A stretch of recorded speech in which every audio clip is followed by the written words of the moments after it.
Hi friends, ఈరోజు మరో మంచి వీడియో. దసరా ఫెస్టివల్కి మనం నవరాత్రులకు కట్టుకుంటాం కదా, చూడండి. Sari and dola silk sari చాలా కలర్ఫుల్గా చాలా బాగుంది. ఇక చూడండి, నేను డీటెయిలింగ్గా చూపిస్తాను. శారీ ఏదైనా కానీ ఇటు సైడ్ వచ్చి బార్డర్ ఇలా 2 సైడ్స్ సేమ్ బార్డర్ అనేది ఉందండి. 2 సైడ్స్ ఇది 1 సైడ్ కొంచెం ఇలా ఉంది, 1 సైడ్ వచ్చి బార్డర్ ఇలా ఉందన్నమాట. బ్లౌజ్ కూడా సేమ్ బార్డర్ కలరే బ్లౌజ్ అనమాట. బ్లౌజ్ ఎలా ఉందో అనేది చూపిస్తాను. ఇదిగోండి పళ్ళు. బ్లౌజ్ ఇలా మంచిగా ప్లెయిన్ వచ్చి బార్డర్, పెద్ద బార్డర్ ఒక సైడ్, చిన్న బార్డర్ ఒక సైడ్ వచ్చింది. చాలా బాగుందండి శారీ అయితే.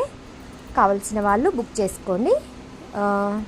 ఇక్కడ లోకల్లో అయితే షాప్ విజిట్ చేయొచ్చు. శారీ కాస్ట్ వచ్చేసి 500 అండి.